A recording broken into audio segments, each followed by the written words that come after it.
آپ کی یہ عظیم الشان شرکت یہ دنیا کو پیغام دے رہی ہے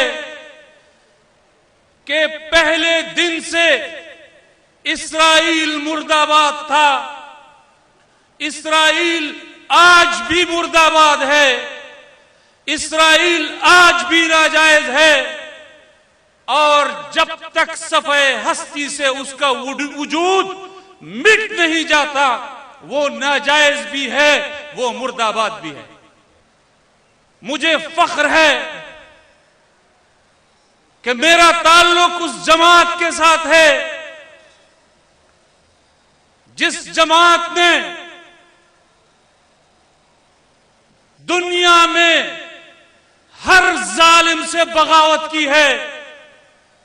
مجھے فخر ہے کہ میرا تعلق اس جماعت کے ساتھ ہے کہ جس جماعت نے ہمیشہ مظلوم کی حمایت کی ہے۔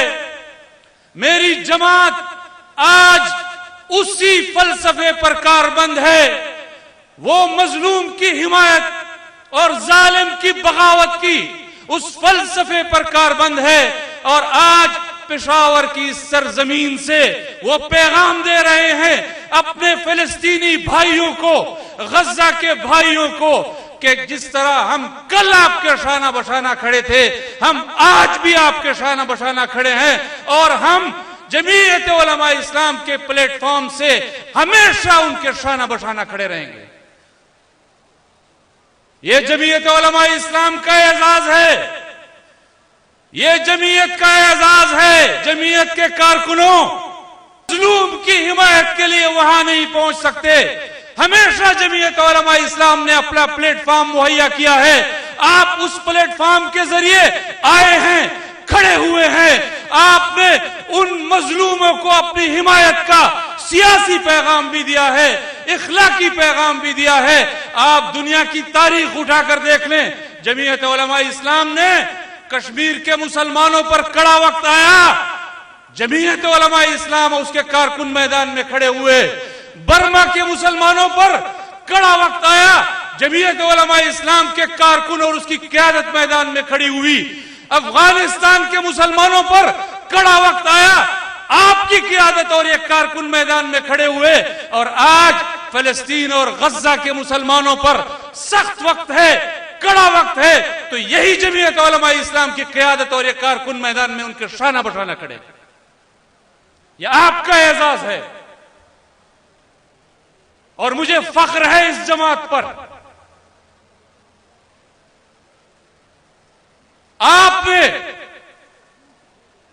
7 ستمبر کو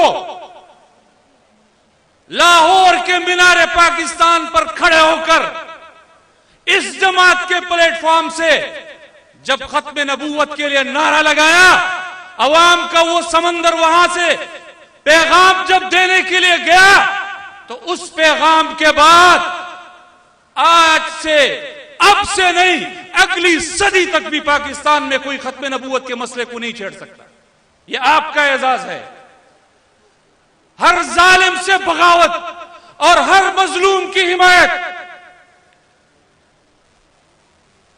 یہ آپ کا اعزاز ہے، اور یہ صرف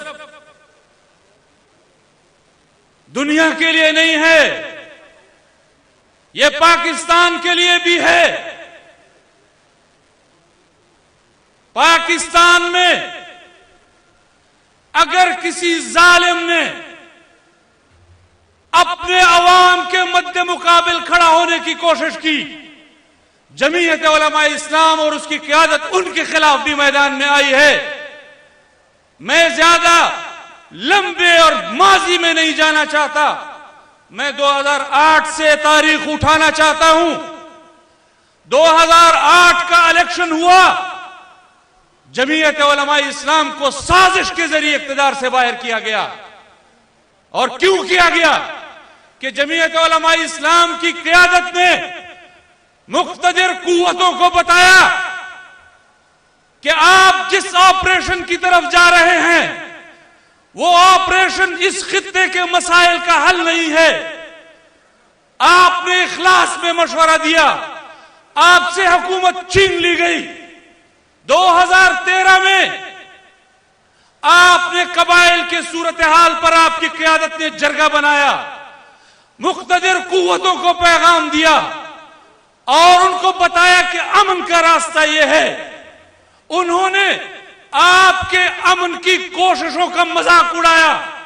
2013 کے الیکشن میں جمعیت علماء اسلام سے پھر اقتدار چھین لیا گیا۔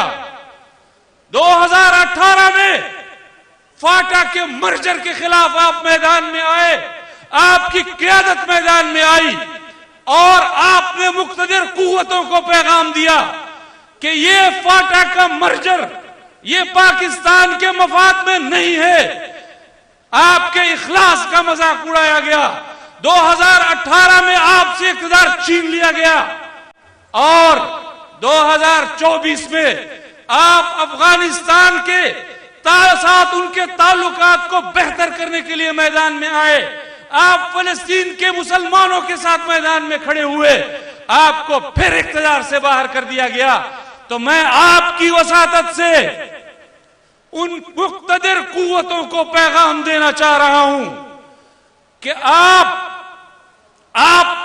چاہتے ہیں کہ جمعیت علماء اسلام مظلوم کی حمایت میں اور ظالم کی بغاوت میں میدان میں کھڑے نہ ہوں۔